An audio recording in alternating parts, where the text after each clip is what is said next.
Hello, hello. How's everybody doing out there? Happy Sunday. That's right, coming at you after being off since Monday because I went up to Lund Racing HQ on Wednesday night or Thursday morning. Ended up going up there. We were supposed to have a car on the dyno, but the person who was supposed to show up had some mechanical difficulties, so we couldn't get the car on the dyno. But it was nice to get up there, and I learned a lot. A lot of stuff happens every time I'm up there.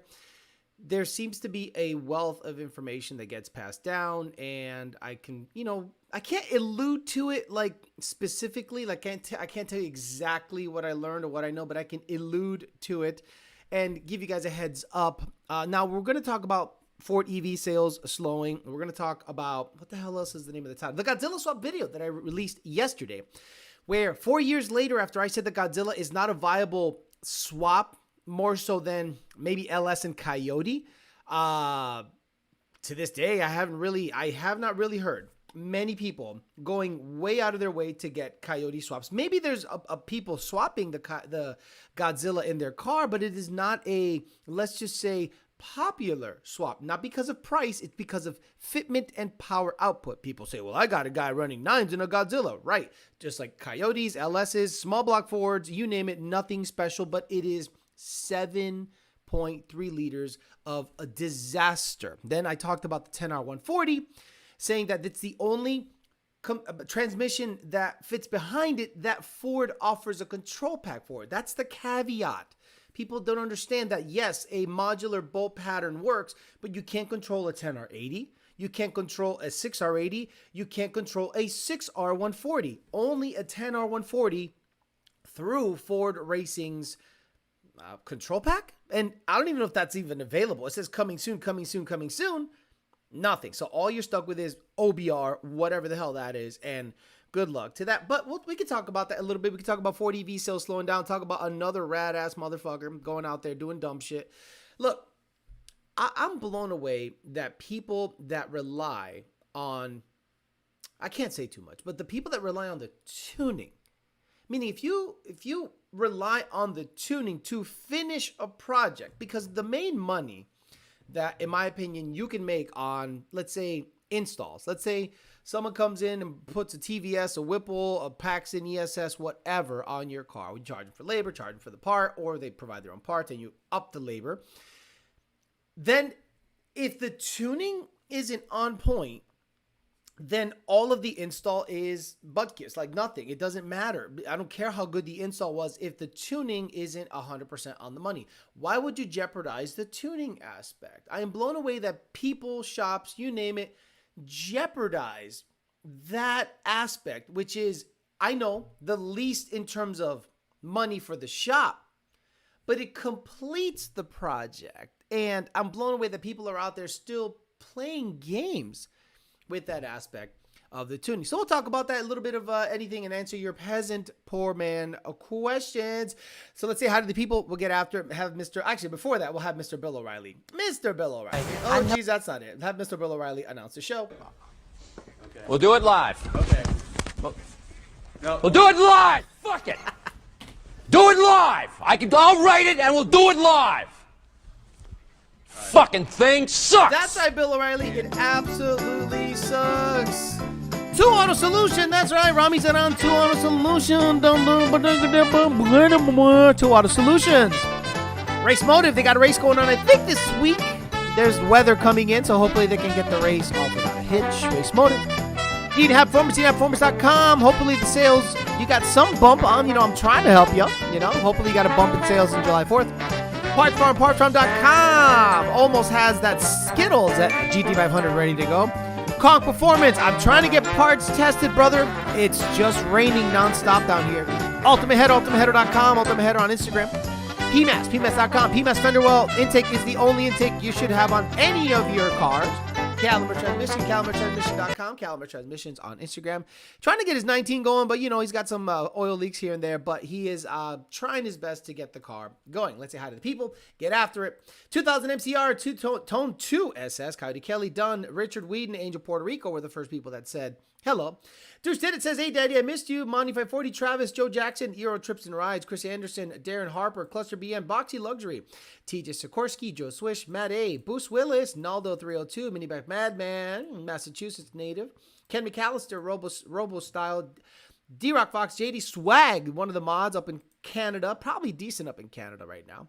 Lava Roush, Brian 03 Cobra, J Bush, 94 GT Ver. Who saw Poppy Trump at UFC last night? Gotta love that. Morpheus, Cuomo, Diego, Titan Uranus, Chris Basin, Matt Oliver, Infamous, Caleb Lambert, Extreme Rods and Race Cars, D-Rock again, TRD Ricky, Frank Weaver, Milton Perez, Kristen Sama, Tony Dominguez, 5.8, Whipple, Cripple, Keith Bush, The Wolf, Leon, Michael Locks, Josh Roy, Bogsy Luxury, Tony Dominguez again, Matt Oliver again, Robert Kenny, 7.3 liters worth of boat anchor. When you try to modify it, just leave it in the service truck and let it be. Jared Wells, breaking transmissions and posting about it nonstop. Matt Class, D-Rock Fox, Jay Bush, Q, Line and Line, Torque and Beans, Charlie Vega, I'm 12, I'm 1-2 oink, or I'm 12 oink, I don't get it. Says good morning. Brian Cassette, Dustin Garrison, Josh Roy, Dylan White, Maniac SF50, Dylan White, Bill B. It says good morning from the 832 a la verga, cuz. Toho, and man, some good fights last night. I didn't watch it because I don't care about UFC anymore. I never really cared. It's just boxing to me is just better. Not better like you know any UFC guy can beat up the best boxer on the planet, I'm sure. But in terms of skill, when one has mastered boxing, to me it's more impressive because you're limited. But obviously UFC guys have a little bit of everything. So let's go to Twitter. There was an article about last week, right after I aired the Monday show. I did the Monday show because Tuesday was July 4th, and I didn't want to interrupt with July 4th stuff. So I wanted to make sure that we were good there. So on Twitter, someone sent me a thing, says the car dealership guy says Ford Insider here says dealers are refusing the Mach-E allocation in big numbers. E-Transit is completely dead, and Lightning buyers are not picking up reservations.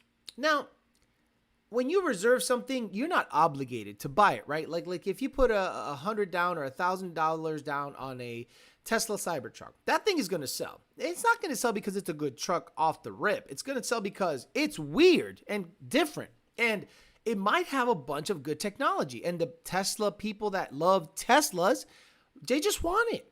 And look, I'm not a truck guy, but I want it. Do I want it because I think it's a great truck? No, but I probably think it's technologically super advanced. I'd probably wait for the second generation because usually the first year of anything is super jacked up, but it might surprise us. And then it says July 6th. To be clear, I confirm the identity of the person who DM'd me above in the spirit of sharing all sides of the story.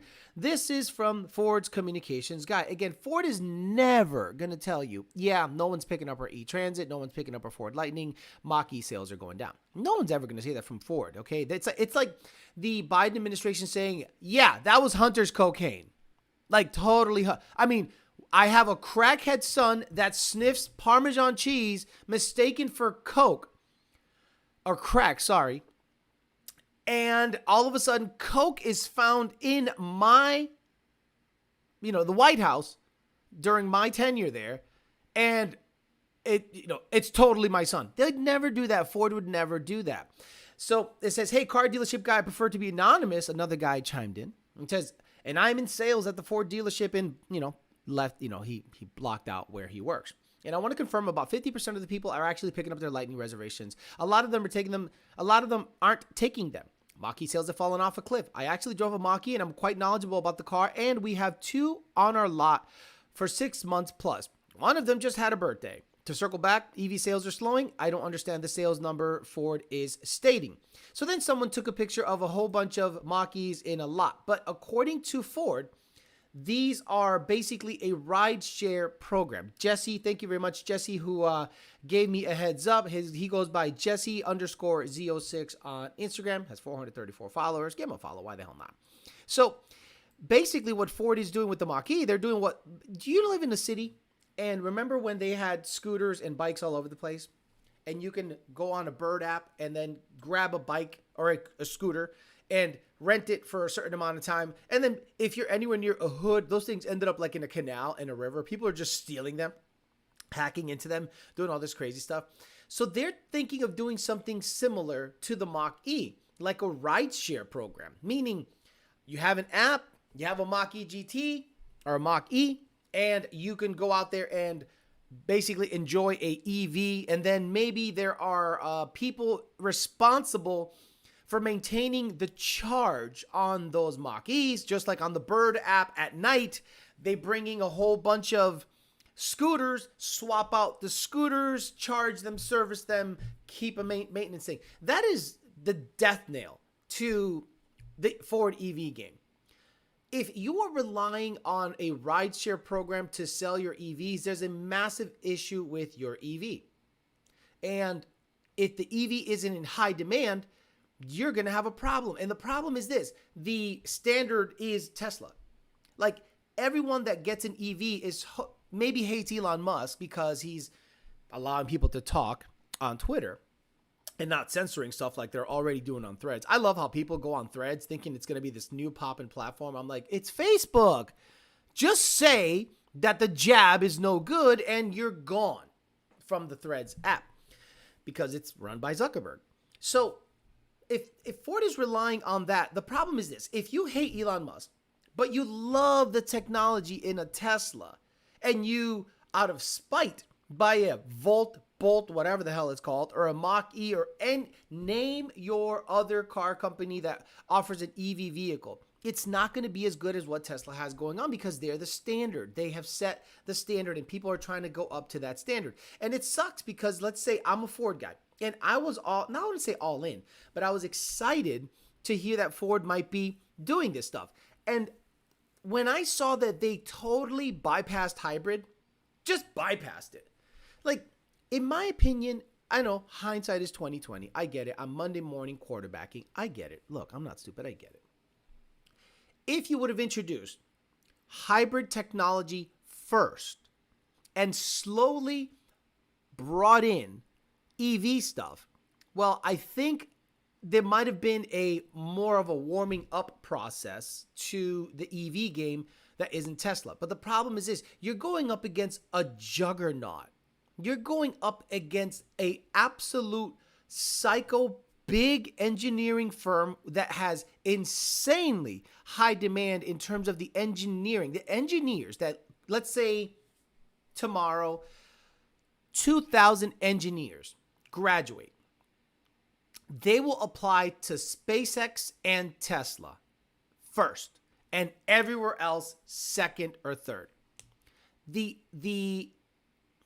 draw to work at a juggernaut of a company like that, like a big, massive, awesome engineering firm, Cyberdyne, is enticing to the engineer. Boy, I am going to be challenged. I'm going to work. I'm going to work my way up. I'm going to make money. I'm going to make products that are going to revolutionize. Because I grew up in, let's say, 80s, 90s, and early 2000s. That's where like the meat of my knowledge base is. No company had this. No company had that kind of a draw to work in. Maybe Google at one point, but they didn't make cars. They weren't tied to rocket technology. They weren't tied to robotics. They weren't tied to any of that stuff. So you are going up against a company that is looking past cars. Yes, they make cars. But what's more impressive that they make is a full self-drive that recognizes people merging non-pre-mapped roads. Yes, it's not something that, in my opinion, would be good for someone that likes to drive. But if you just want to get from point A to point B as efficiently as possible and get work done, and once in a while have to touch the steering wheel, that full self-drive is pretty darn legit, especially if you live in a rural area. It just kind of gets to where you need to go. You can literally, yes, you have to pay attention, but you could get work done. Haven't you ever been driving and wish you could get some stuff done on the side and the car drives for you? I guess that's what that is all about, but I'm one of those guys that when I behind the steering wheel, I like to drive. So I think Ford missed the boat. I think Ford is never going to get the big bulk of the market share. Maybe they'll sell vehicles, but it's no different than what's happening with their regular car program. They sell cars, but they aren't the, let's say, the most sought after vehicle. Like if you had your choice of a gas powered vehicle, something tunable, V8, go fast now, you'd probably go Viper, Corvette, Blackwing. By the way, shout out to LMP of MD for putting out a video of them tuning a Blackwing. Awesome to see that. So Ford is in the game, but they're not thriving at it. And they're going to have a really hardcore uphill battle to battle Tesla. You're up against Tesla, Ford. Your competition is not BYD, GM, Toyota. No, your competition is Tesla when you mess with EV stuff. So we'll see how that all pans out. It's going to be interesting. So the Godzilla swap video is doing really well, extremely well. I didn't think it'd do that well, but I'm happy that it is. And we could talk some Global B stuff, LMP of MD. We can talk a little bit about that, seeing that they made an extra, they baselined it again, and they were able to get 80 plus horsepower out of it. Seeing Alec Bledsoe get access to it was really nice. Like he said, he wasn't part of the in crowd initially, but the fact that he was able to get his hands on it, tune it for his customers, make parts for it. Once ethanol and meth get introduced and long tube headers, that car is going to make 750 wheel. That car is going to go probably low 10s with minimal bolt-ons and stuff before they start shoving cams and everything in it. So it'll be interesting. It'll be really interesting. Rich 50 says, I'd buy the Tesla over any car company. If they made a regular coupe EV Mustang that performed like a Tesla Model 3 performance, they would have sold way better than the Cock E is. Imagine a Mustang that has an electric motor or at least a hybrid variant. I understand it's not going to be cheap. I understand it's not easy just to bring that in. Like, you just can't make a Mustang that has a hybrid motor, plop it in and go. Or can you? Like, what does it take to make that happen? Like, they're going all in on EV, and I think it's because of the government mandate. That's it. I don't think Ford is selling EVs or going all in on EVs because of a demand for Ford to make the EV. They're doing it because of government. Government is mandating it. The market is not mandating it. The market likes the Tesla. So why don't you just let Tesla do Tesla things and let them sell the EV car? Why are you trying? Imagine the government mandates you to make an iPhone competitor. Like, man, what the hell did I do to did I scratch my head? Oh, I was working on the GT500 yesterday. Look at that big chunk of shit missing. My goodness. Anyway, I would be absolutely blown away if anyone said, well, let's just re-engineer our complete assembly line to go up against the iPhone because the government mandates it. Well, nobody asked you to make an iPhone competitor. Yeah, but we're going to get in it anyway. Are you serious? You weren't in it from the get-go like Samsung and other places were? So you're just going to start doing it because the government tells you to do it? Yes. I told the government to fuck off. I want to make money. Why not make what people want? So we'll see how all that goes. Alex, remember when IBM built a computer to beat a person at chess? I would think a city that would use rideshare at the base population would either use public transit or have something doing car ride share only works at the long-term rental, in my opinion. LMP of MD and the Blackwing just plain sick. New player in the game. Yes, the Blackwing is lighter, 10 speed, good power, ported blower, lower and upper, stock cat, stock cold air, and they made 680 with like race gas. That's legit through a 6R80. Didn't you kind of help with LMP being able to tune the car? I mean, I don't know. Like, I gave advice. Okay, look. Some people don't like the negative kind of shit talking aspect, but the squeaky wheel gets the grease. Okay, if you got two pulleys and they're just humming along, right? And you're just not caring. And all of a sudden one pulley starts to squeak. You're going to go, what the fuck? You are not happy about it. You are not excited that the pulley is squeaking. You are not happy at all. But what are you going to do? You're going to pay attention to it. And you're going to say, what can I do to get this thing to stop squeaking? Would you eliminate the pulley? No, you need it. You more than likely need the pulley to run properly. So if it's squeaking, you will either replace it or fix it. So in my opinion, if you feel you were slighted or wronged, I think you should speak up. And the best thing, that is what social media is. That is the best tool for social media. So if someone says, hey, this isn't going to help us help you. Yes, it is. You're not going to go out there and pick winners and choosers. When my business, let's say, has a complete corner in this market. We make parts. We were the first, this and that. You're not going to exclude me from this. I'm not going to have to kiss the ring. You got to kiss mine. So if you're not kissing my ring, I'll figure it out. So I said that the squeaky wheel getting the grease is the best way. Now, whether that helped or hurt, who knows? But they got it. So who knows? And they if they said, oh, it was an oversight. It wasn't an oversight. It wasn't an oversight. Like, did Hennessy get Global B access? Like, seriously, did Hennessy get Global B access? And if they did, why? Why did they? Software companies, in my opinion, they pick and choose winners based on personal relationships.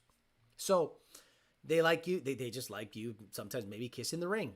I don't kiss any ring. And I understand. If they're like, well, fuck you. You don't kiss a ring. Fuck you. Okay, I'll get a carbureted car. See, Alejandro Flores and this channel doesn't need anybody. It needs nobody. The center focus of this channel is me. So if I want to make a carbureted car go fast, or get a Grand National, or tune a freaking A9L with, I don't know, quarter horse, I don't know, I think they're out of business, or tweaker or whatever, I'll do that. But the main draw is not Coyote. I haven't had a Coyote for a while. I'm still doing fine. I have a small block Ford, an LS9, and a Trinity motor. I'm still talking about Coyotes and tuning. So when it comes to this channel, I need nobody. And that's, I think, a problem. That's, I think, a problem for people that want to be a part of the show, because I don't need them. If anything, they need me. If you want me to shout out your product, let me know. If you want me to stop talking shit about your product, pay me. And I don't think they're willing to play my game. So that was one of the more important things I remember talking about, that you have to have 100% control of your product. And my product on this channel is me. And if the rep goes up, and if what I say carries some weight in terms of credibility, they have to kiss my ring. So software companies don't necessarily care about this channel. So, but if you want a positive spin on your company, it's a good idea to be on my good side. I don't know of any other channel in terms of influence. Maybe you guys go, other guys have more reach. But when it comes to influencing the Ford game, or even just any game in general, because of this channel's credibility, it's a good idea to be on my good side all the time. Honestly, I don't want a Tesla for the performance aspect, but I would love to have a lower tier to use as a daily. Correct. Alex should add a Ford Woke logo. GM did it with the E-Ray. Right, Titan Uranus. I think the E-Ray is going to be such a cool car, but a lot of people don't like the C8, but let's be honest, it's lighter and it's a performance car. The Blackwing is big, heavy, and it's not going to perform as well, but depending on how many Cadillac decide to make will dictate how popular that platform will be, obviously, because now it can be tuned. Tax breaks at Coyote Swap Tuck. At this point, Ford would be better off paying for Tesla software. Look, Mercedes has now joined the... Look, you know how pissed off Tesla owners are going to be when they go to a charging station and there's a Mustang Mach-E, a Ford F-150 Lightning, a Mercedes, a Hyundai, a bunch of vehicles, and you're like, this used to be my spot. This is why I say it is silly to rely on the charging network. Again, listen to me. It is silly to rely on the charging network. If you own a home, install a charger in your home.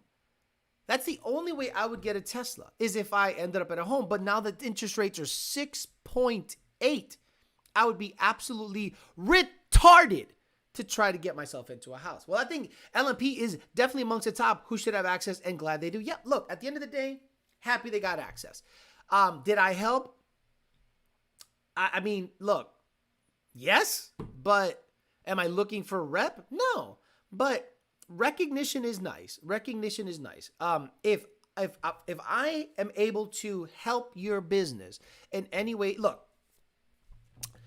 how many shops and businesses has this channel, me, shouted out, put a focus on, repped, pushed, really said, woo woo, these guys are badass. I have repped them. badass shit. Look at what they're doing, badass shit. And people, maybe whether you love me or hate me, you listen. And you go, well, Alex said this shop is pretty legit. Let's see what's happening. And all of a sudden you get a nice little surge. Wouldn't you think to reach out and say, hey, man, I appreciate that. I'm not saying LMP of MD. I've already shouted them out. We're buddies. He's good. But there have been shops on the Ford side that I've repped, shouted out, and done without them asking me to. I just, hey, man, they're doing really good work, and look at this, and look at that, and look at this, and look at that. And then they go on forums and talk shit. And I'm like, okay, so I just don't mention it no more. That's all. So when people go, how come you're not mentioning shop this and this and that anymore? And I'm like, they did dirty shit. So I don't rep them. But if you recognize real, if I go out of my way to say, bro, you guys are doing good stuff, good job. I want to make sure you guys do well and grow. Well, a thanks would be nice, or at least don't go out there talking dumb shit. Because I won't mention you negatively. I just won't mention you. You don't exist in my world. But there are shops out there that just do really stupid stuff, go out of their way to do stupid stuff, and they shoot themselves in the foot. I don't say it on the show because a lot of stuff happens in the background that doesn't really need to be mentioned. But I'm blown away that after a channel like this reps you, and then you go there talking shit on this channel, what do you expect me to just keep repping you? Oh, get the fuck out of here with your bullshit. Just had a heart attack. Alex, don't need nothing because he's Mo Streeter. I know I'm Mo Streeter because I know that I could beat him on the street because I'm Mo Streeter. Alex, will your next engine or car have a Coyote? So I went to Lund Racing HQ, and guess what he has on the shelf, the son of a gun? A 351 Windsor from 1969. And I went, hey, I got rods and pistons. And he's like, what? I go, I got rods and pistons. You think we could make a deal on the short block so I can use the crank, use my rods, pistons, have a nasty cam, and put a 351 Windsor from the 60s, 2-bolt main, nothing crazy. Max 800 horse is the max I'd fuck with it. On the Fairmont. And he's like, ugh. So we are talking, Senior and I are talking, negotiating, maybe a small block Ford, but a Gen 3 carbureted deal sounds really cool also with the blower. Tesla owners are going to be like, we don't like your kind around here. Hey, what are you doing on the Tesla charger? Well, I have a Tesla plug and my Mercedes C-Class, whatever, needs a charge. We don't like your kind around here, boy. Then they stab you in the back like, yes. Yeah, look, what are you going to do? Like, what are you going to do? Like, some people, and again, Power by the Hour forever will have my respect. Even if Jake tomorrow says, I don't want that, I'm never going to talk negatively about PBH because they've done stuff for me to help, and I've done stuff for them to help. I think there's like maybe two, like some people ask me on the channel, and that's the other thing. People don't realize that maybe my word isn't like law, but if you were to tell me, Alex, which shop should I go down to get dyno tuned on in Florida? I say none of them. So now if you're in Florida and you really, really value my opinion and you ask me and I answer, no shop in Florida can get you tuned properly. Are you going to go, what do I do? I'm like, hey, get a remote tune from Lund. Well, I just want to, test out, then rent it out, whatever. But you're saying an actual tuner in Florida. None. Who do you trust in Florida to put your parts on? Now, are there competent shops in Florida that might do a good job? Yes. Do I recommend any of them? No. That's how it works. If you go out there and slight me and do dumb stuff, I don't recommend you. That's all. I don't not talk negatively about you. I don't say, oh, this guy's shop sucks, and this guy's shop sucks, and this guy's shop sucks. I say, no shops in Florida do I trust to do any work on Mustangs. And people go, okay, so they look elsewhere. So maybe you never know about it, but people don't come to you because shows like this or people that have credibility don't recommend your shop if you don't at least, recognize that what this channel can do for your shop. Drop the like or catch replay later. Thank you again, guys. All I ask you to do is hit a like and we're good. GM and Tesla used the company I work for, CNC Parts. I want to talk about tight tolerances, 20 to 40 microns max. Ford went to a foreign company for faster production. Hey, Jake Labella, thanks. Again, guys, I shipped out a bunch of shirts, so a bunch of you might have gotten your shirts. All the paid-for shirts are gone. I still have to ship the covers. I apologize, but I still have the GT500 covers here because I was gone for a couple of days. So I will ship those this week. I'll get them gone. I got like 5 appointments happening this week, so I got a bunch of stuff going on. I got chiropractor, I got dental. I got so much bullshit going on this week. I overscheduled myself, but I just want to get shit done and over with. Who do I trust? Me, that's who. Right. I now work on my own stuff. If I had a lift, I would do the clutch in my Corvette. I would do the fuel system in my Corvette. I would do everything, but I don't have a lift. And the more you look at houses, the more unattainable they are down here. On the 351 Windsor, you can get a 385 stroker crank, use a 351 rod with a Fox body piston, and have a 387 stroker. No boring of the block is needed. Well, I don't know that the pistons that I got don't need boring, but what I'm gonna do is, yes, you're right. If you get, I have a stock length rod Heyo, and if I can get the block with the proper crank, send it out, get a machine, get the short block assembled, get a good set of heads and a badass cam and valve train. If I can make 450 wheel on the Fairmont through an auto with exotic fuel, and then put a blower on it, hell, all I would want in the Fairmont is like a 9 or a high 8-second car. It'd be fun. You're finally putting in that small block Ford bottom end. Finally, I hope those rods still have oil in them. Didn't trust. I tried to keep them in AC. Yeah, mine have been the AC the whole time. Swapping in twin turbos, should I start with a leash or go right to AMS 2000? Well, it all depends, Jason Brown. The AMS 2000 requires you to know a decent amount of how it works. It is basically tuning. Like, let's say your car gets tuned and it's done and out of the way. Now you need to learn how to tune the AMS. There's 4 selectable or 5 selectable power levels, boost ramps, boost whatever. It's tuning software. So you might have to get with the guy who makes the AMS, and hopefully he can help guide you. But we at Lund Racing, if our customers have an AMS 2000, we can send you a configuration to say this is 10 PSI, leave, aggressive ramp, slow ramp, peak boost, this and this and that, gate, whatever, based on a selectable switch. It's all good, Alex. No rush. No problem, Joe Swish. Derek B's video on getting Lund tuned just shows you how badass you guys are. One pump gas file and it needed no revisions. It almost never needs a revision. The pump gas file relies on the adaptive octane logic in order for the car to see the proper timing. So what the hell do I have to tweak on a manual car if pump gas is allowing 26 degrees and the knock sensors are happy?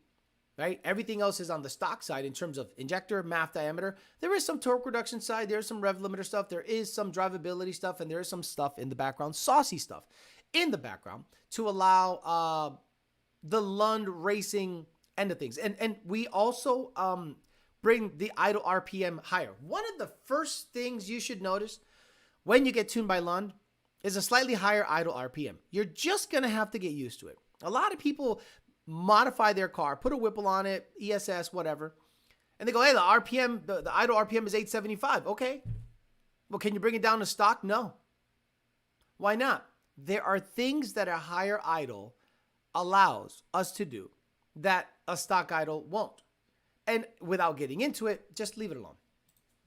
Yeah, the booty doctor. No, I have a dentist appointment. I got Tony has his yearly. I got a chiropractor. I got a bunch of stuff happening. Stock length rod, but have some fat girth. Hey, yo. Hello. I'll catch a replay later, says Eliza. That's for 50. I got to troubleshoot my primary pump. Keeps going out. Yes, I have a Ford Innovations fuel system. When I was in Lund Racing, we had 3 or 4 people with fuel system issues. I got a guy with a TVS 11 GT right now, the most basic bitch combo on the planet. That bitch don't even idle. And I'm like, I'm sorry. This is a vetted combo. Unless you told me the wrong injector size, this is vetted. And I'm sure he's going to blame the tune. I'm on the 3rd revision. The thing don't even idle. And I'm like, bro, the FICs, TVS, JLT 123, E85, this is cake shit. So you must have a parts discrepancy somewhere. The pistons I sent you were stock bore, says just in time. It says, someone says, shout out to your stock rod. Yeah, I mean, the stock rod length. It is a SCAT H-beam. So I think that'll be good. So a lot of people out there saw the Godzilla video and said, oh, Alex, I'm sorry to tell you, the most popular swap on any Fox body is an LS swap. And I'm like, you're wrong. The Coyote and a big inch small block Ford is way more popular than an LS swap. An LS swap, you got to reconfigure a whole bunch of stuff. At 351 Windsor, 9 times out of 10, can drop right in. Like I have a 408, I think, in mine because it makes way too much power. And a Coyote, if you have the money, is pretty damn vetted. Those are the most popular swaps. When people get a 4.8 or a 5.3, they're putting it in a piece of junk. No offense. They're putting that in a car that probably is a rat and they just want to go racing cheap with. And that's maybe, let's say you live in North Carolina or South Carolina. And you're like, well, that's all I see around here. Oh, I'm sorry. Then that's where all the Fox bodies are located? No. Most of the people, Florida, Texas, California, and I'm in the ticket system. I see what the world is doing. So the world is shoving Coyotes, mostly Gen 3s, or a 408 with Holly and a big single and make 600 on pump gas and just live a good life. So it's not the LS. Stop it. The Godzilla, in my opinion, was pushed by Ford, but the fact that a 7.3 liter, think about that, guys. It is 2.3 liters bigger in terms of displacement. It is taller. Yes, it is narrower than the Coyote, but taller. You got to replace the front cover so that the oil pump drive is different so that it fits in a Fox, and that's like thousands of dollars. And then it is still too tall to fit under the stock hood because the throttle body points straight up. It's just straight butt cheeks. Okay, that swap is straight butt cheeks. I would rather you swap an LS in it. Yeah, that's right. If you were to say, Alex, Godzilla or an LS3, I go LS3 tonight. Absolutely. It's smaller, costs about the same to swap over, and you could probably make more power with the LS3 without needing, well, let's say cam and boost and fuel. I think you're better off with an LS3 than a Godzilla for sure. And it's way smaller. 7.3 liters and a 5 liter, better fuel mileage, better fitment, better tuning. Stop it. I was actually watching Godzilla vs. Mothra yesterday when that video dropped. My bros love them Windsors with the Dove or Dart heads. Went out to Mexico yesterday, Roush 2300, building the tuning queue. I beat every BMW out there and lost to a bolt-on Z01 by a half car and a Z06 HCI by E8 by a car. Surprised how well it did. Roush 2300s, look, there are things happening. There are things happening that will allow, believe it or not, Gen 2 blowers into Gen 3s. If you belong to the Lund Racing forums on Facebook, Junior put up a post, said we're working with some stuff. I can't talk specifics because, stuff and things.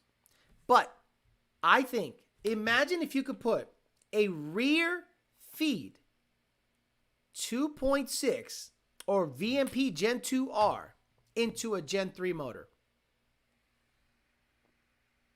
That's right. What would you think if you could do that? What would you think if you could put a rear feed 2.6 or 2.3 Roush VMP Gen 2R, Gen 2, or Gen 3 TVS in a 18, 12 to 1 compression, 18 and up, 12 to 1 compression car? And again, 18, 19, 20, not 21 plus. Sorry for you 21 plus people. I told you from the get-go, the sauce and access is 18, 19, 20. And it currently is all not available for 21 plus based on access. If other things happen later on, I think we'll be able to get access to 21 plus and offer it to them also. But we are limited by what we can do based on software. Exactly. Most LS Swap Foxes are rats. That is true. Savar Montner. Hey, Alex. As always, I value your opinion since you're tuned my ESS Mustang. I have FIC 1000s, but I'm not shooting for no more than 750 to 800 horsepower after a fuel system. Is that injector too much? No, that injector's fine. I had FIC 1000s and the car made 800 on Sunoco 260 GT. If you have a fuel system, you can make whatever you want with 110 millimeter pulley on an ESS G3X and 20 degrees of timing through a manual makes 830 or 820 to the wheel. That will be a really nice combo. Again, 110mm pulley, G3X, E85, FIC 1000s, or 1050Xs, fuel system.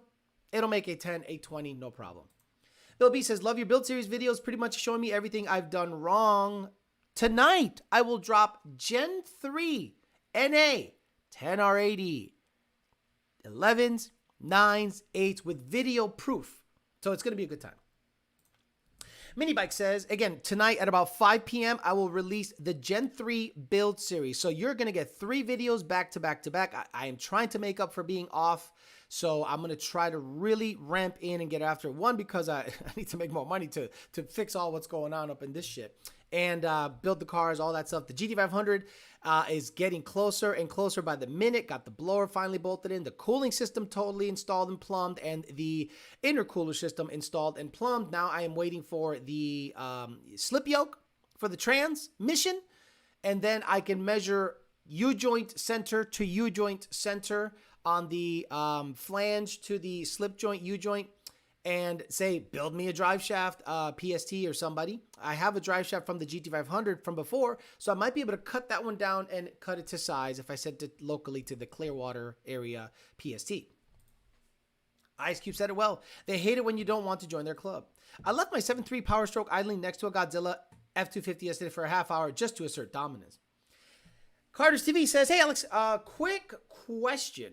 Does the DI delete in the Lund chat request add any additional cost? Just got a remote session, but it's a fuel modification. Haven't asked tickets, just wondering. So the DI delete stuff is an interesting subject to talk about, but I can't dive into it. But it might be an additional cost because it is an insane amount of changes that need to happen if you wanted to delete your DI on an 18 and up Mustang. We're not advertising it, but you know, people that have race cars want to delete the DI. And what is the benefits of deleting the DI on an 18 plus Mustang? Let's just have a conversation. Totally not telling you guys to do this at all, please.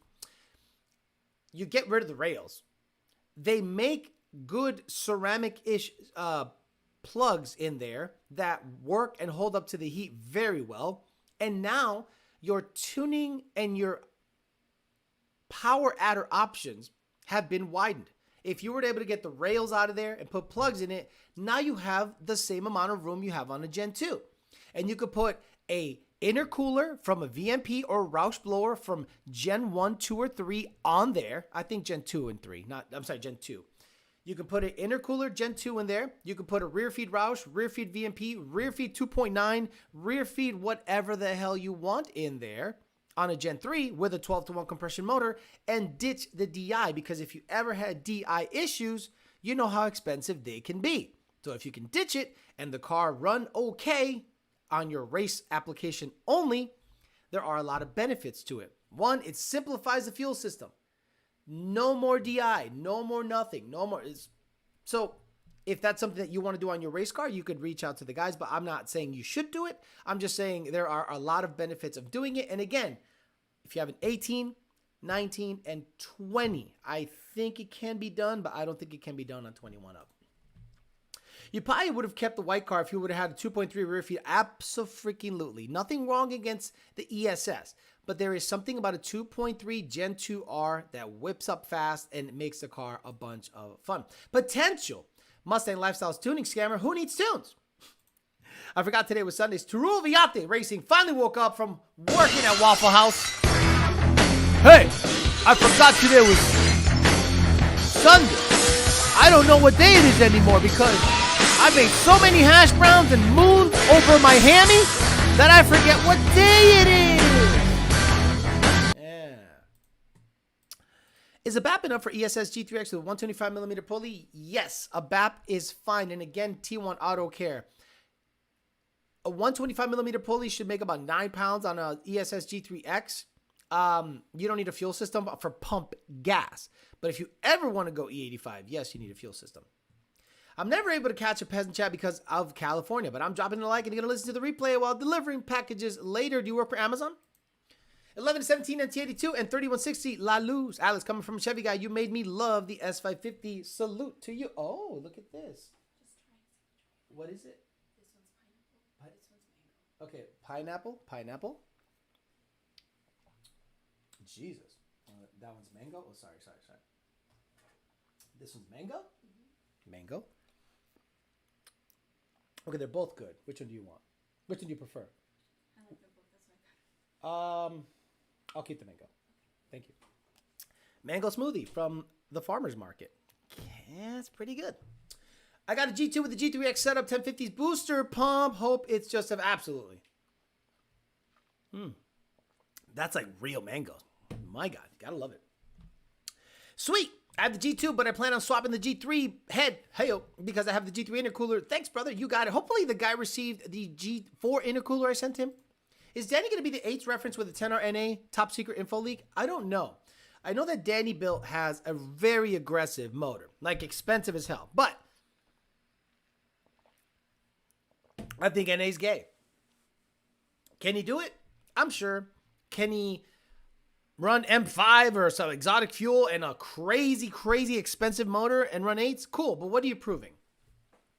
Like, what are you proving? Who is going to... Okay, this is... I come from a money-making angle. Danny Built or any shop decides to go 8s, naturally aspirated, in an NA car. How much money are you going to make from making that happen? Go. Are you going to have 30 customers that want you to build that? So that means 30 engines you're going to build, 30 cars you're going to gut, 30 transmissions you're going to build, 30 fuel systems you're going to put in, 30 cars you're going to dial in. No. Maybe 2. So what are you doing? And why are you in this business? Are you in this business to go fast? Are you in this business to make money? Or both? Because if you're in the business of making money, you shouldn't build an 8-second NA car. You should build super vetted swapped vehicles. You should make a program to build super badass repeatable combinations for swap customers, because swap customers have money. You need cash or credit to be able to build that. Whereas an S550 guy will just take everything out of his car, fenders included, front end included, hood included, and run a 9. He doesn't need a shop to do that. He could do that with a remote tuner. So again, why are you doing it? It makes no sense to do that, in my opinion. New job coming in hot, hopefully by the end of the month. Where the hell are you working? McDonald's? I'm interested in getting a Lund 85 too, and just how do you switch back between pump gas? Look, I'm sorry. You're going to have to just get low. You're going to have to get low. That's it. There's no other way unless you get a tank drain tune. But there is no flex anymore. Now, why isn't there flex tuning anymore? Because half of the questions in the tuning system was about flex and people's misunderstanding of flex tuning. They didn't understand it. They couldn't grasp it. They didn't even have an idea of how it works. No clue. They were just like, my E85 is testing E65. And I'm like, sell your car. Nice little contract to work in the refineries. Oh my God. Oh my God. Vaya con Dios.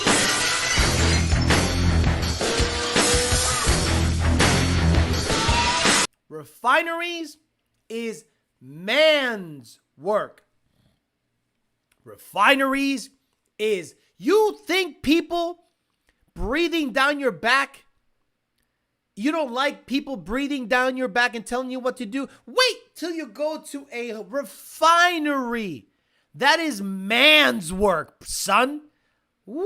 He is in for a rude awakening. Have you ever heard anything bad about Innovators West Balancers? Yes, all the time. They crack. ATI, ATI, ATI, ATI. $10 smoothie right there, absolutely. My son last time must have learned a lot of tuning knowledge before he got fired from VMP. Every time Alex Ladies brings him something, ooh, Alex, our MU52 is tricky to tune versus LU47s. No. Similar data to 13 to 14 GT500. You could literally open a 13 to 14 GT500 file. There's your MU52 data. What up, Alex? Cars and Coffee live stream anytime soon? I don't know if I can make that happen, but we'll see if I can make it happen. Definitely went with the G3 intercooler. I'll just buy boost. And I'm in business to tune and give awesome tunes, says potential Mustang lifestyle tuning scammer. Joe Switch says NA is already expensive. In my opinion, if you're going to go that route, the LT is probably a better choice if it's not a swap. I agree. People are going to say, well, Alex, I thought you were a Coyote nut hugger. Depends on the application. Reliable, minimal amount of engine work, if any, boost and fuel, and this thing is an 8-second car. If you want to do NA stuff, the Coyote's not it. You need cubic inches. You need torque. You need cam in block. That's the LT. Yes, sir. Amazon driver. Gotta love it. Working 10-hour days as of late. Get your money. Get your money. Turvey got that job. Sonic moving, going up. Ask some LE47s you can have for the giveaway. Might have 100 miles on them. You could give them away on your own. No offense. It wasn't even turned on. NA is for people who just want to cruise and not worry about the fuel level in the tank. Turvey's going to die in an explosion. Jesus. When you give instructions and they still complain about the flex tune. Correct. We give a huge book of instructions. Nobody reads it. They go, what now? I mean, what did you read the instructions? No. Go back and read the instructions. It's like 10 PDF files. Stop it. Alex, any other N-gauges on the horizon besides RTD and N-gauge? Yeah, but I can't talk about it. Because you can't give much away. You hear rumors like, remember, guys, I can't even talk about that. Jesus. There was supposed to be something that rivaled the N-gauge by the same manufacturer, but it went away, and I can't tell you why. I know it went away. I cannot even tell you why it went away. And it is badass. I'm not even going to tell you what it was. The same manufacturer made it. It was more expensive. It was badass. Never came out. And a contractor at that, they're going to destroy him. Those dudes are going to run Turvey to a man fast. Those dudes are going to turn him out. Just live on E85 and been on it since Lund Tune set the tune. Never gone back to 93. I agree. Alex, what do you think about the new 6.8 liter Mustang? Oh my God. I love it. I love this channel because you guys get where I'm coming from. I really do feel you understand where I'm coming from with the heavy sarcasm you guys throw out there. I love that on forums, everyone's a stupid son of a bitch and regurgitate what Ford puts out there. Ford is the White House. There is no cocaine here. No cocaine is in the White House. Hell, the first family wasn't even in the White House when the cocaine was found. Then you find out they were there Friday. And then you say, excuse me, the family was here. And they go, no, they weren't. They lie. They lie to you. Ford lies to you. Stop regurgitating everything Ford says. Every ball washer that has a YouTube channel that represents Ford is paid by Ford. How can you believe anything any Ford advocate says when they're being paid by Ford? You can't have an independent voice and get a paycheck from the person you're talking about. You just can't. Stop. Went to the 956 racetrack and the midnight performance came down. Was astonished at seeing straight up 18 plus gutted NA Mustangs and Camaros running low 11 seconds. Even super people figure out the flex fueling. Come on, people. I don't blame you for taking it away. Not worth being disappointed. Whatever. Turvey, for sure, Brewing, and Heiser-Busch, Bud Light. Good job, Alex. You pushed Turvey to go to earn his man card. I appreciate that. He actually went out there and got a real job. True, Viate, it's going to suck. You're going to make good money. But you're going to appreciate being in an industrial environment. Industrial environments change you, how the world works. This is how the world works. This is how the world operates. Once you figure out how Jello is made, once you figure out how wastewater plants filter water and they dump it back into the ocean or a river, once you figure out how drinking water is filtered, you're going to go, wow, everything I was told is absolute bullshit. Imagine if Turvey refines some VPC16. I've been to the refineries before, but not letting go of old friends. Their bad habits got kicked me out for 3 years. My fault. My loss. Now I'm back with a vengeance. Whatever. Hey, good attitude. Hey, Turuviate. Good. You recognize you had a bad attitude. You recognize that you were hanging out with the wrong people. Now you're back at it, and you're super young. So remember when Parts Farm gave you a house to live in and a job? All you had to do was move out of shithole Louisiana to Lyons, Georgia, and you're like, F no. you're going to think back on that decision and go, what the hell did I do? But I'm glad that you're getting your head out of your ass. Hey, Alex, got any suggestions for better rear hubs and axles on 2020 S550 manual? My 305/30/19 keep loosening my rear hub. Also, thanks for knowledge. No. We run stock stuff, Mr. Hatch 450SX. 7-second cars run stock stuff. They have Ford Performance, higher Ford Racing bearings with a bigger stud, longer stud, sorry. But it's Ford Racing stuff or Ford Performance stuff. Nothing crazy. Titan Uranus says, I've heard rumors of a Boss 427, but it'll be a dud of a platform. Again, I think that Ford might stuff, and again, just so you guys say, Alex said didn't. No, I've said I wouldn't be surprised if Ford stuffed a cam-in block pushrod motor in a Mustang. 6.8 liter. Let's say high output. Let's say 500 horse, just like the Coyote Dark Horse has. Cool. Do I think that is going to revolutionize something? No. I think it'll be a short run, and it's not going to meet the fuel emissions requirements or fuel miles per gallon requirements, or it'll be so detuned that it's, look at what Chevy's doing. Chevy went to direct injection. Do you think they went direct injection because of power or fuel mileage and emissions? Fuel mileage and emissions. That's it.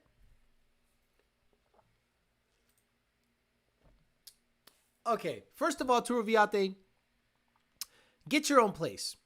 Bucephalus is a dud.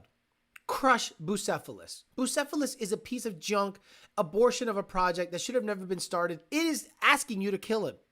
Please kill me. Stop putting spacers on spacers on spacers on my shit. Racks on racks on racks. Please kill me. And finance a Gen 2 S550. And you will be so ahead of the game, it's not even funny. I dumped my LT1 car, A8, NA nitrous to go to Gen 1 Coyote 6R. You think it was worth it? In my opinion, Coyote is better than LT. In terms of potential, I think the Coyote has more potential. Yeah, influencers. Ford hires influencers and magazine writers to use their platform to prop up Ford.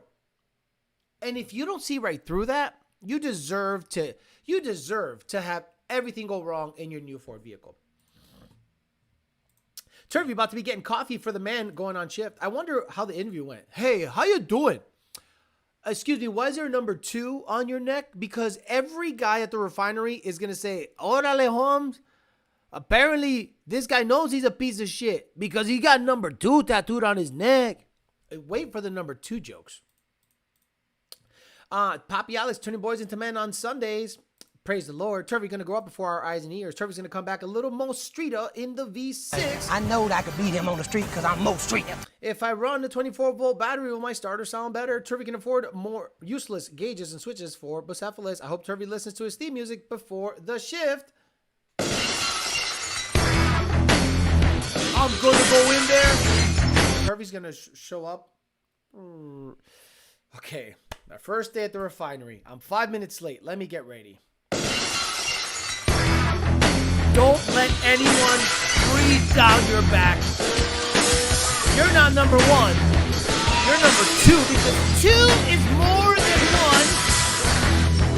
Bucephalus is going to rival Shelby. Watch. And he goes inside and burns his hand off. Alex, you think I need more fuel injector for a 16 pounds or more boost on a Whipple Gen 5 than FIC 1000s? Yes. You need at least 1300s 5.0 run it or FIC 1440s, but please understand this. FIC 1440s, in my opinion, is a E85 only injector because at idle, it idles just like a 1650. Like same pulse width, same characteristics as a 1650. So 1300X, in my opinion, is the injector you want if you want to do pump gas eventually and E85. If you're always going to be on E85 forever, FIC 1440 or ID 1700. I have ID 1700s in my GT500.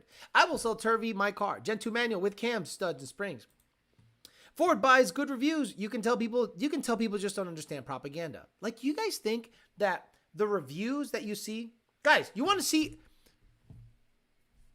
go to the TDN app and look at the reviews.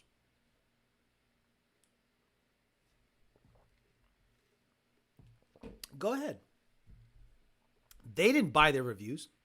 Those are honest reviews. Ford, I'm sure, has some kind of setting somewhere that says if anyone reviews any of our products 3 stars and under, it does not automatically populate. What someone should do is rate it 5 stars and talk shit about it. I rated this 5 stars to tell you how bad of a product this is because the 5-star review would show up, whereas a 3 or under would not show up. It goes under review. And then you can give an honest review of a product or company if you click 5 stars. That's how I would do it. Number 2 for the second time around. Hey gang, new profile pic, lame. Like you car guys now, says Harley Tokache Mode. Hey Mr. George. How much you pay the new guy? $20? No, too much money. He no good. Nephew Avalo says, hey Alex, I know this question sounds stupid, but is there really any difference in horsepower between all this header brand looking into getting headers soon? Not really. I'm going to be honest with you. Like, headers to me are like an investment, not necessarily a power thing. The bulk of the power, Neffy, is from deleting the kitties, the cats. That's where the bulk of the power comes from. That's why cat deletes were so popular. Look at Jake's truck. Jake Long from Power by the Hour has stock manifolds, a turbo mounted near the bed. Then it makes 1,000 horsepower with 20 PSI. Like 20 PSI, here's 1,000 horsepower, done. Flowing great. So headers, in my opinion, is an investment. You want something to flow great air, but last a long time and have the best O2 signal possible. So it has to have a slight angle. It has to have a good collector, good materials, good welds, robust. So if you buy a cheap header that rusts out after a year or two, it's going to make power. It's going to make power, Duffy. But is it going to make power and not rot out? Or the materials made by that header manufacturer, they can cause the O2s to prematurely let go. You'll see that headers and O2, header build quality and O2 long life have a direct correlation with each other. So depending on the resonance, the nature of how the air hits the O2, and the material that either rots out or lasts a long time will definitely help or hurt the life of the O2. So it is more, in my opinion, Neffy, of a investment than a power number. Ultimate Header has absolutely never steered me wrong. I have had 4 sets of headers from Ultimate Header. What are you talking about, Alex? Fairmont. 2 in the white GT and my red GT. I have had 4 sets. Never had an install issue. Never had a problem. The guys over at Ultimate Header are the absolute best people on the planet. Hit them up. And they're not paying me. I paid for those headers. I said, hey, what's up, man? You got some headers on the shelf? He goes, yep. I go, bro, I'm not looking for a handout. I want to pay you. If you have a business that you support and you look for a free handout, you're a complete piece of shit. They need to make money. Maybe he'll give you a break. Maybe he'll sell them to you at cost or cost plus 10%. So he can make something and not lose his shirt on it. But if you call a company and say, you want to be on board? You got to provide me free stuff. You're an asshole. Pay for the part. Even if it's a slight discount, pay for the part. I keep seeing Texas Speed and Stainless Work pop up. Nah, Papa. Ultimate Header. Turvey should sell Bucephalus to Whistling Diesel. Jonathan, it's a trade secret. If you know, you know. Okay. Can you explain why turbo kits with air-to-water intercoolers can't beat street-driven with big TVS Whipple? Okay. Modified by Nick. When you have an air-to-water, where's the cooling coming from? Answer.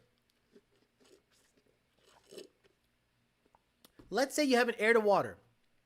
The outside air has no effect on that intercooler setup.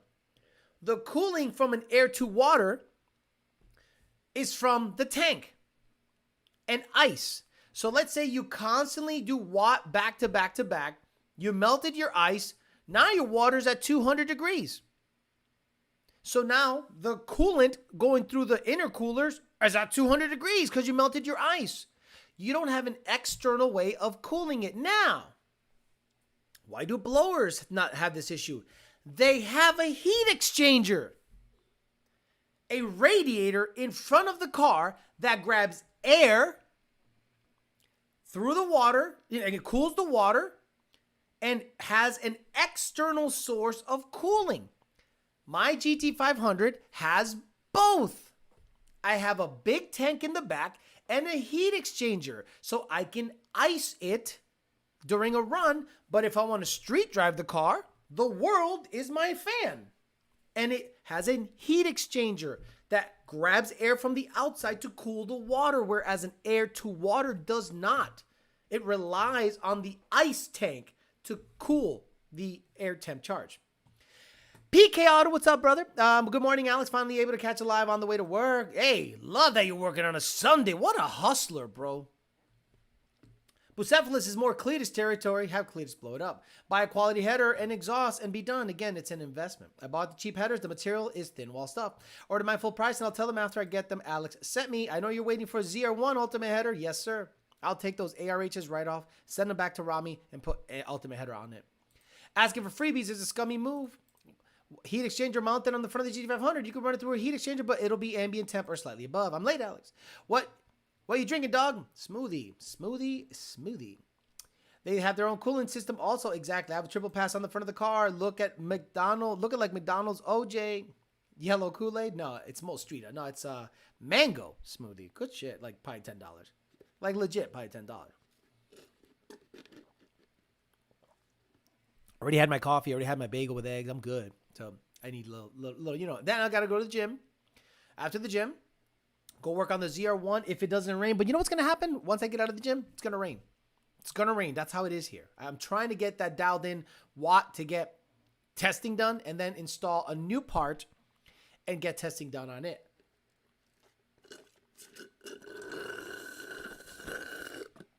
Oh, yeah, you got to love that shit, brother.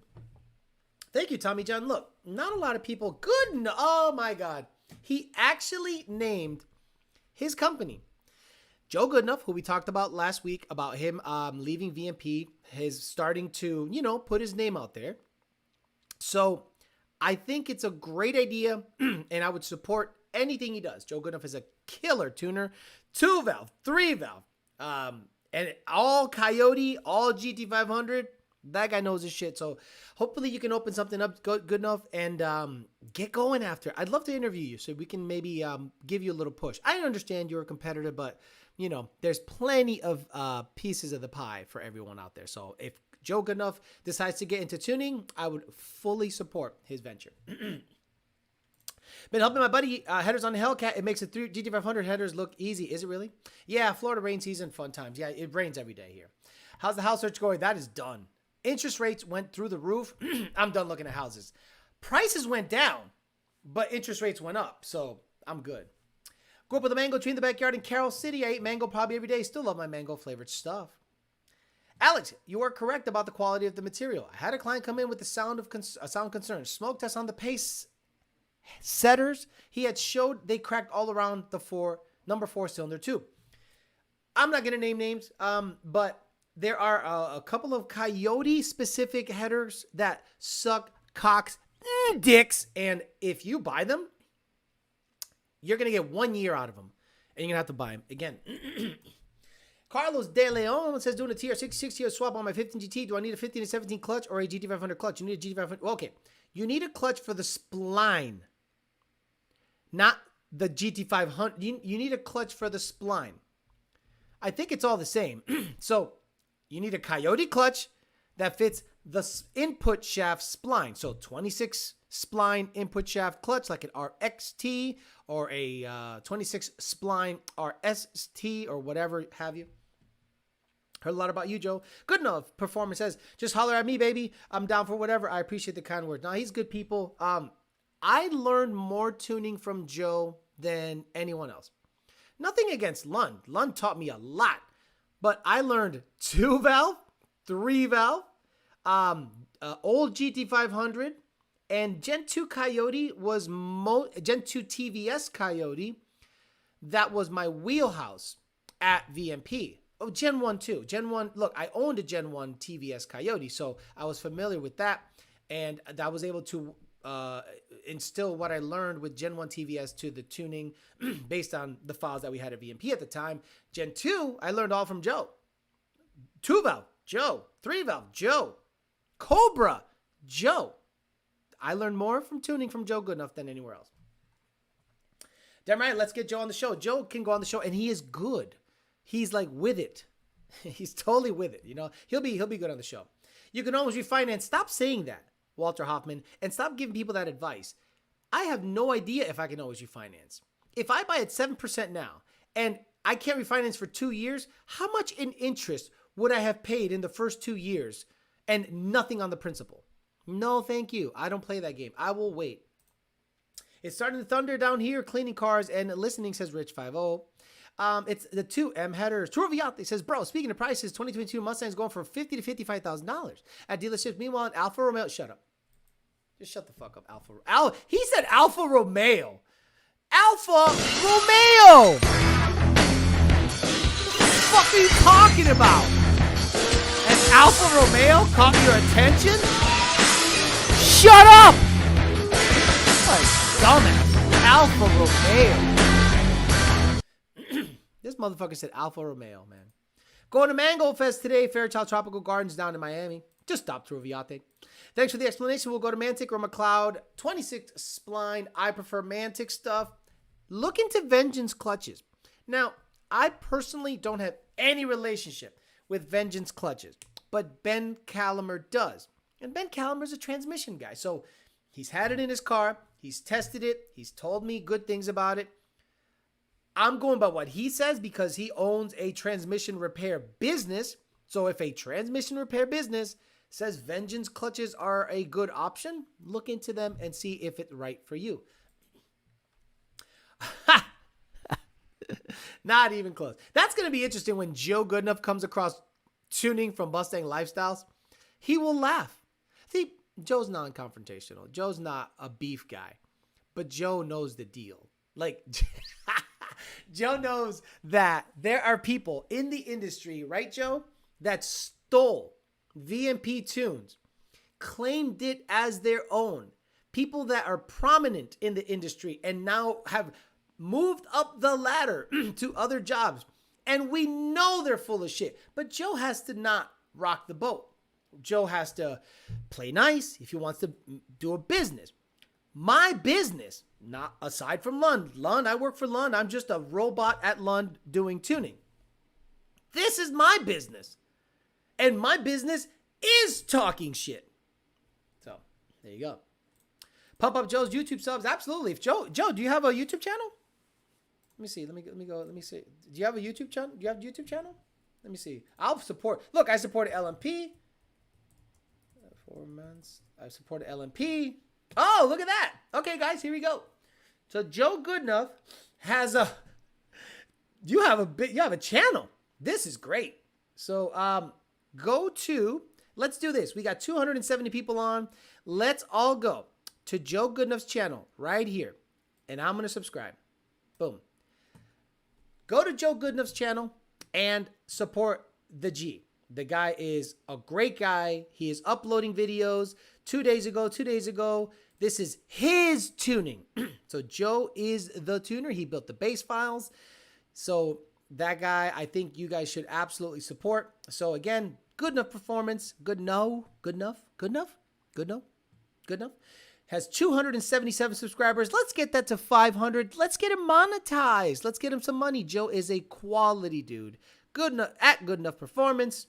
So one word, get in there. Give him a like, give him a follow, support the G. But Joe, start uploading stuff. Cool shit. First person shit. People will love it because you're full of knowledge. Vengeance clutches are on back order because they're that good, says Dre Day. Damn, bitch up. Let's get him to 1K. Exactly. We can get him to 500 by the end of the show. I'm wondering if I could feel the clutch since SINSE, they are near me. I'm wondering if I could feel the clutch since they are near me. Wow. All I'm saying is shut up. Vengeance had a 3-month back order when I tried to get one recently. Neffy Avalo says, always appreciate your help, hermano. Oh, about to drop that money. Just got my 18 manifold and PMAS 120 for 17T. Can't wait to work with Lund. Get this little NA build going and dialed in. Clip clop and capote level. Gen 2 Pax and Novi says, Kettle 1 4 wheels. Which pulleys get you 10 pounds of boost? 3.6. Or is it in the tune? The tune does not dictate boost. The pulley does. And where you're located. Like if you're in Colorado, the 3.6 will make 6 pounds. You know what I'm saying? Sorry, man. I don't know much about boost life. I'm a poor white boy. It's all good. Kettle 1, 3.6 pulley at sea level should get you close to 10 or 11 pounds. Subscribe to Joe's channel. Thank you. Appreciate that. Appreciate that. Get over to Joe. Let's get him 500. Let's refresh. Oh, he's up to 310. I love. Okay. One of the better feelings I get from this channel is the ability to help others, especially good people. There are a lot of assholes on this planet that will screw you, have no knowledge, will not teach you a goddamn thing, and they somehow make it. And it's not fair, in my opinion, to have an absolute piece of shit clickbait you into 200,000 subs. But Joe Goodenough is one of those guys that you will learn stuff from him, and he's very calm. He is not animated like I am. So maybe he needs a little bit of shit talking in there mixed in. So I'd love to do interviews with him because I think he'd be really good, and we could do regularly because he's the type of guy you can have on a podcast and you can learn a lot. Again, one day I'll have that going, but man, I need I need to rent. I might rent a house before I buy a house. Yeah, just to have the room. It's the same price, but I might rent it before buying something because I need now the room. But he has to understand, or the renter of the home has to understand, bro, I'm doing work in there. I'm not going to make it all nasty. I'm going to maintain it nicely, but I'm going to have cars up in that bitch. Do you know what I am saying? Thank you for subbing to Homeboy. He's a good guy, man. Like seriously, good guy, good people. Joe Switch says, emailed Caliber Wednesday, and he told me that his 26 blind input shafts for the 3160 and both MT2 will accept the clutch from the Magnum. That means you can use an RPS if you want to get freaky. Tighten your end. It says sub. He's up to 305. I've been following Joe and dropping likes. What's the biggest injector that can support both pump and E? ID 1300X? Correct. Joe does 3.5 EcoBoost, if I'm not mistaken. I think he does regular EcoBoost too. Joe has he's like a Swiss Army knife. He does it all, Joe can make $250,000 a year if he just tunes. Not dyno tune, remote tune, and then let's say, Joe's going to be working. Joe's going to be just working, and he's a worker. He used to be the tech for VMP, so he can install stuff too. But I wouldn't do installs, Joe. I would just do tuning because you could just concentrate and do remote tuning. Maybe get your hands on a dyno one day because you got a big property. In case, enclose it somewhere and just tune cars for years. You could be a millionaire. I guarantee you could be a millionaire. No problem. Come out with products, maybe a build here and there, show what you can do at a track. I guarantee Joe could be a millionaire in 5 years' time. He could be worth $1 million. Thank you for subscribing to Joe Goodenough's channel. Badass. We value your knowledge and who you support. Hashtag Amory. I appreciate you all. We'll try to dump some more videos for you guys. Yes, Joe, even if it's first person stuff, even if it's Joe owns my truck, my old truck. Joe bought La Mamalona.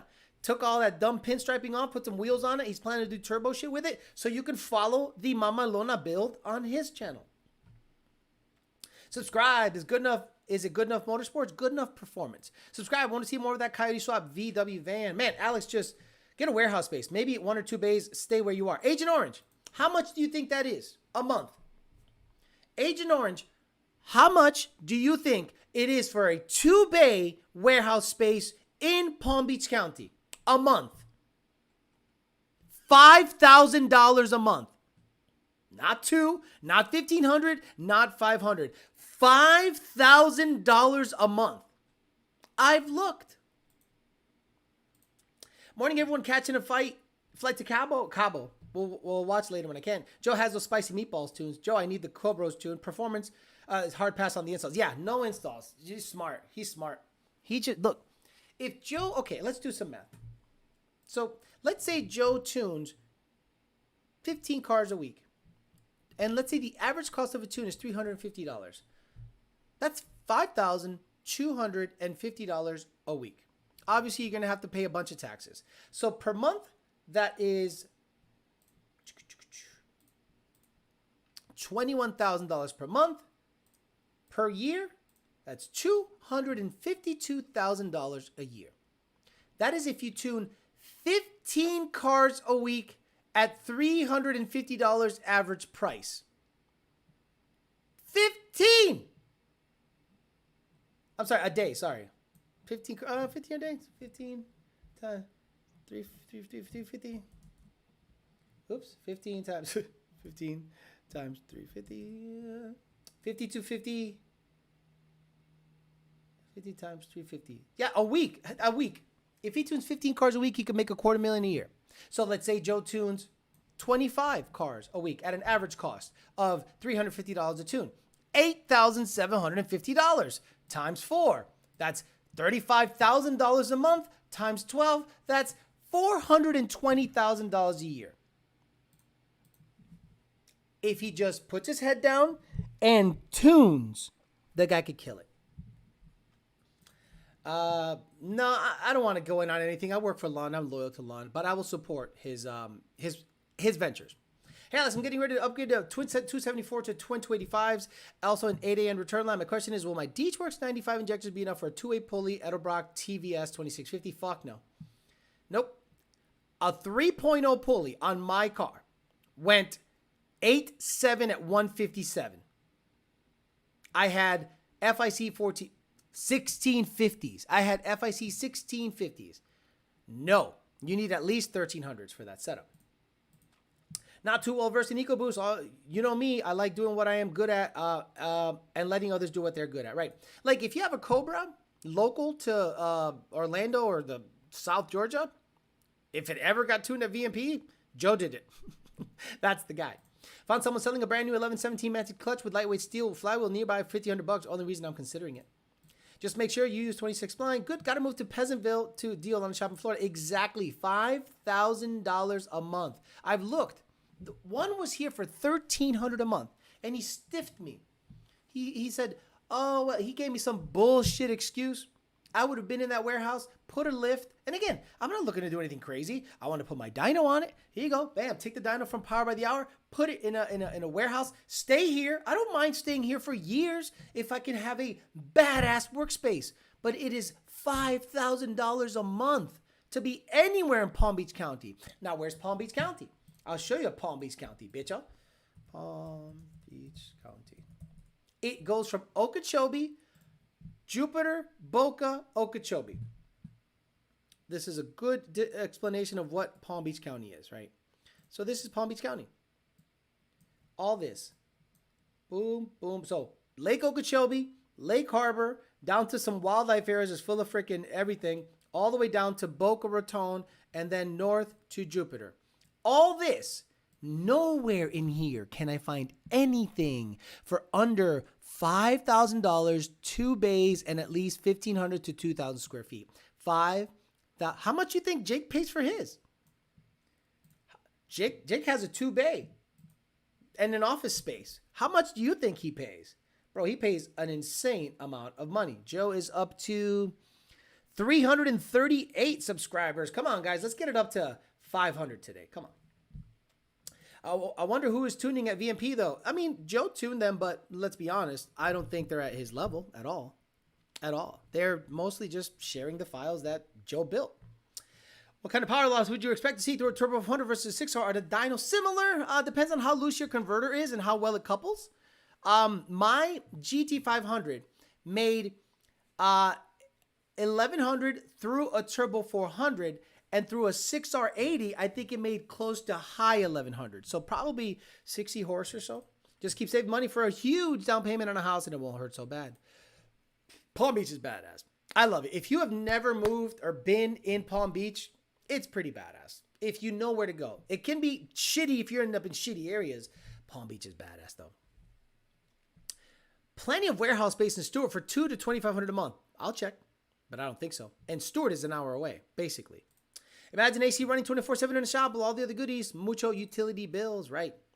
I gotta have lunch with my old Padawans every Friday. Sub Nestor Burial says, Bicho, when my shop is done, I'll let you rent a spot 4x60 shop. I don't want to. No offense, I don't want to rent a shop from a sub. Not because I don't like you. It's because I just want control of my own shit. And I want access to my own shit. I don't want people like being able to walk in and see, hey, this is YOLO's cars right here. That's the ZR1. That's the GT500. No. Gunshine State. Palm Beach is fire. Riviera Beach. Yeah, I'm in like North Lake Riviera Beach area. So North Lake is Palm Beach Gardens, which is like super high-end Italian, Northeast people, big money people. And I'm right at the border of both. Like it shares a zip code. Any closed car repair shops in Palm Beach County? Saw another channel get a deal on the closed shop. Yep, there's one where you can get shot up. You can get shot up. One by Palm Beach Outlets, and I think they want like $550,000 something, some shit like that. So no thanks.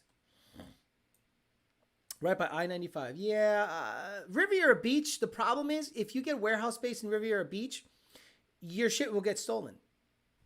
So you got to trust the place. Like you really got to trust where you go. There was a couple of whatchamacallit, shops, and when I drove by to look at them, dude, it looks like Charger, Hellcat, and Trackhawk chop shop. Hellcats and Trackhawks. We're in that whole block. Me on the turn up in the blast. Nope, I am not bringing my cars there. No, thank you.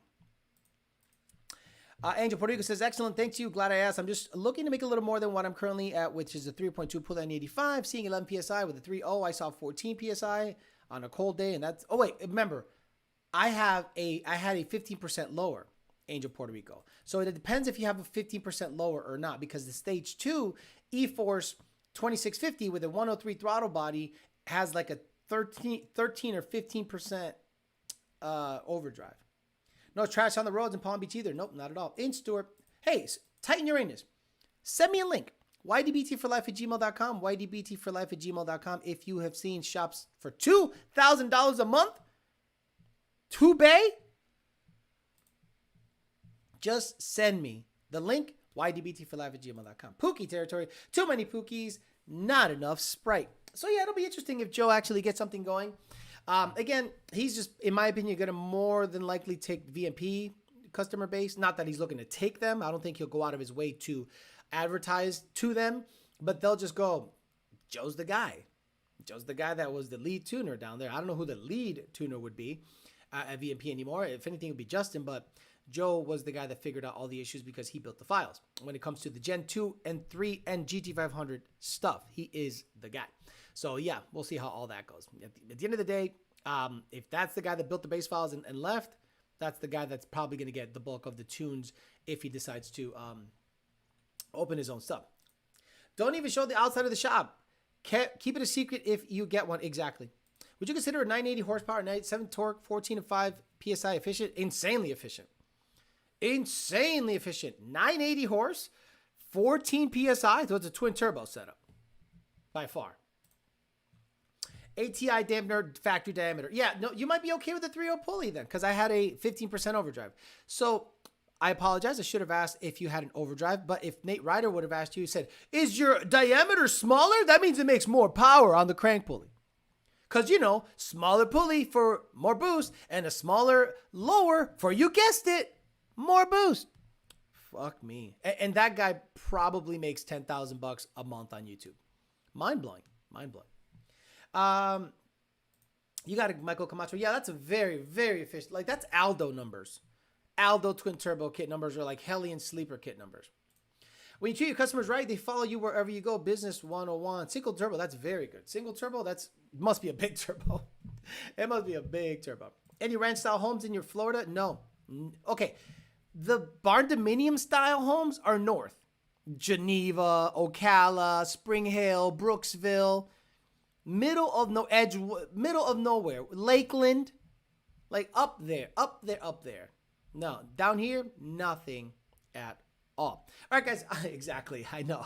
I got it. All right, guys. I'm out of here. Thanks again. Today we talked about Godzilla Swap Dud, the video that I dropped. Good times. Ford EV sales slowing down. They're going to do a rideshare program or something like that. So I don't know how that's going to end up working out. We talked about the Cadillac Vs being tuned, the Global B setup being tuned by LMP of MD. Congratulations to them. We talked a little bit about Torviate getting an actual job at a refinery. It's going to make a man out of him real quick. And we talked to Joe Goodenough, and we got his channel up another 80 or so subs so that his channel went from 250 something to 344 currently. I hope that people listen back to the replay and are able to go to Goodenough Performance and get that channel up so he can get monetized, because he's going to start tuning coyotes up in the Geneva, Orlando area coming up really, really soon. All right, guys, I'm out of here.